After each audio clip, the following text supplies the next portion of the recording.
Hello, fifth grade champions. I am reading to each of you while we are away from school. And one of the books in your Invest for Success bag, one of the books is Falcon Wild by Lynn Johnson. I'm going to be reading every day and posting a link that Mr. Harvey and Ms. Newell and Ms. Stevenson will share with you. I invite you to read along, to just listen and catch up later with your reading, because we're reading this book together as part of our daily read alouds.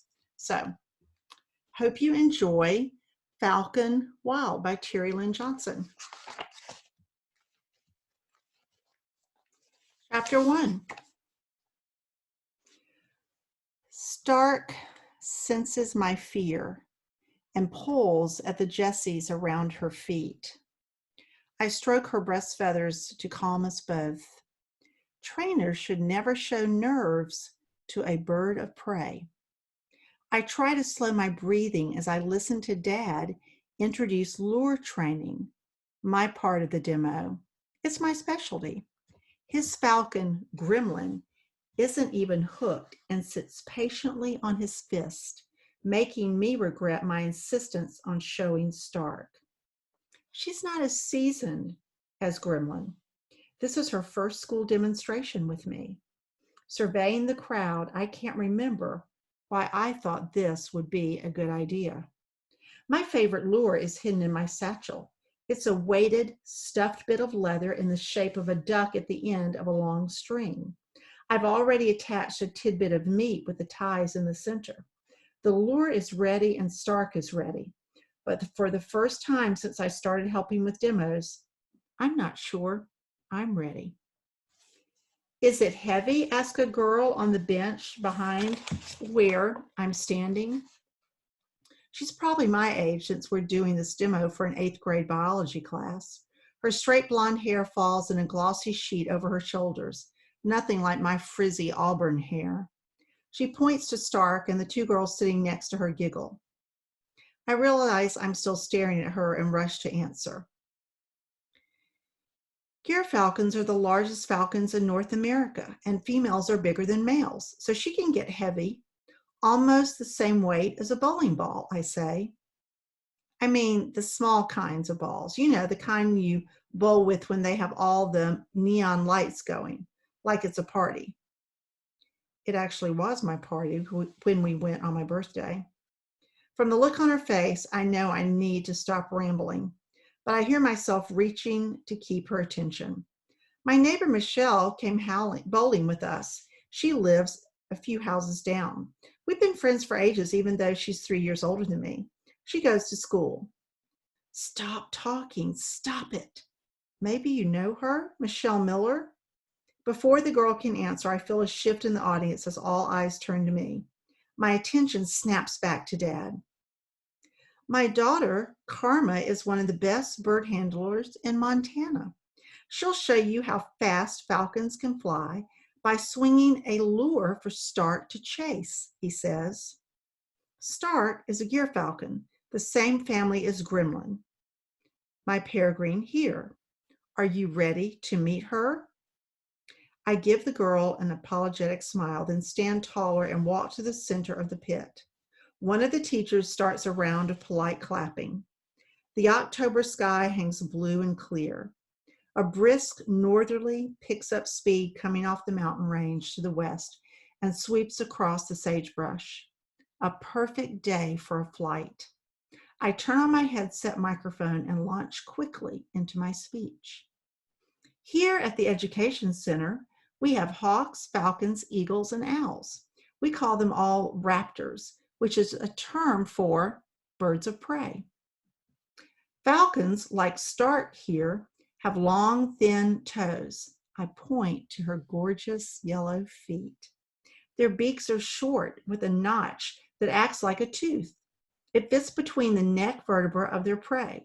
Falcons kill prey by breaking their necks. Hawks, however, have strong feet and talons for gripping and puncturing vital organs. That's how they kill prey. As I recite my speech, I walk the perimeter so everyone can see Stark up close. Later, they'll have a chance to hold one of the kestrels, our smallest falcons. Some raptors' talons can apply 400 pounds of pressure. Humans can maybe squeeze 20 pounds. I pause for effect before the punchline. Depends how much you work out. Scattered laughter makes me smile as I make eye contact with everyone. All the best performers make eye contact. The blonde girl doesn't smile back. She talks to her friends behind her hand. My stomach tightens as I wonder if they're talking about me.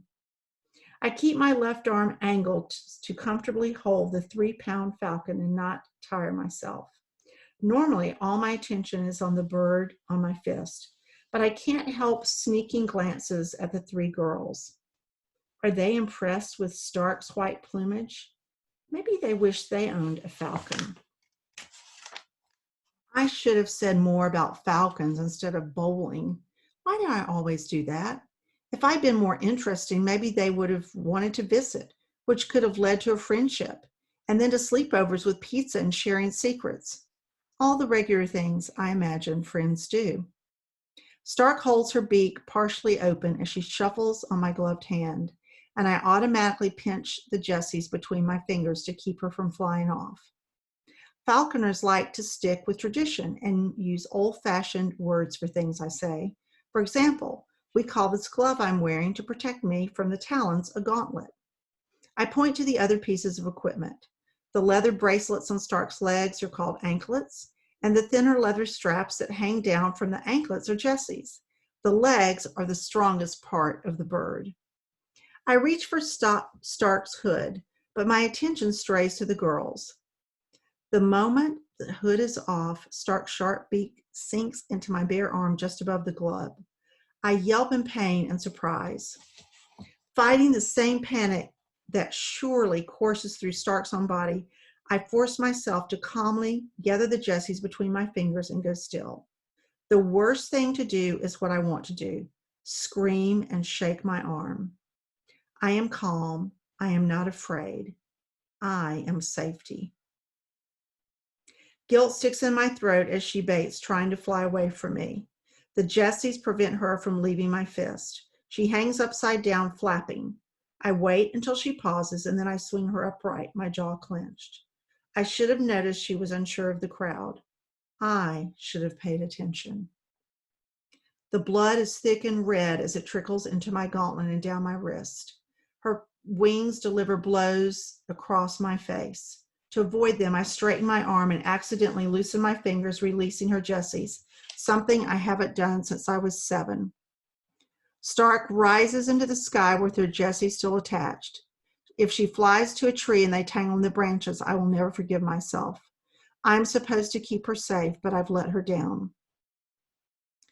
Students shriek and point in the air, shoving each other. Dad secures Gremlin to a block and then swings a lure. He whistles to my bird in the sky. Shamefaced and shocked, I stare at the skin of my forearm already purpling around the punctures. Now that I don't need to pretend composure for Stark, my hands begin to shake. My knees won't work properly. I gape at the chaos of kids pointing and laughing, teachers shouting orders, and the 3 girls now covering their heads and screaming. Dad's voice comes through the speakers telling everyone to stay calm. I stand there watching it all happen in slow motion. Stark goes for the lure, making everyone yell again and duck for cover. When Dad picks her up, he allows her the tidbit she earned from the lure. We can never forget that the birds come first. Only when Stark is secured to a block does he dart over to me. I don't understand what just happened. Are you okay? He quickly inspects the bite, but then looks back to the crowd of people still sitting in our ring. This is very bad. It's the opposite of what we're trying to do with the school group. We want to show them how well-mannered and amazing the birds are. I've never been bitten without food involved. It's not something raptors usually do. And now it's happened here, in front of everyone. Get into the house, Karma. Go call your mom, Dad orders. I race to the house and yell for Gavin. He's supposed to be practicing his times tables, but I bet he's reading. Get Mom on the phone, Gav, I shout. Stark nailed me. He burst out of his room, eyes round, holding a Spider-Man and the X-Men comic book. What? Mom phone. Nailed. I whipped off my gauntlet and flew and flexed my fingers. How could I have let this happen, especially after Stark footed me already this month? I still have the marks where she grabbed me with her talons. I knew she might not work as an education bird, but I thought I could fix bad imprinting. Feelings if I'm going to be sick, I slump into a chair, rest my head on the kitchen table, and prop my arm carefully across the top. Gavin hands me the phone. Let me see. Oh, there's blood. I forget sometimes he's only 9. My vision blurs as I try to dial Mom's shop. Red Rock Flower Shop, Power, a cheerful voice says. Debbie, can you get my mom? My voice trembles. Debbie's tone softened. She's with a customer, sweetheart. Hold a sec. It's getting on the floor. Gavin points to a drop of bright blood on the cream linoleum. Karma, Mom says. What's wrong? For some reason, the sound of her voice causes my throat to close up, and I can't talk. I let out a squeak. Mom, Gavin yells. Karma's bleeding all over the floor. Where is your father? Out with the class. I'm ashamed of how my voice shakes. Stark's a good bird. It was my fault. It'll take me 15 minutes to get home. Call Aunt Amy. Lie down. Get Gavin to apply ice. You can. I don't hear the rest.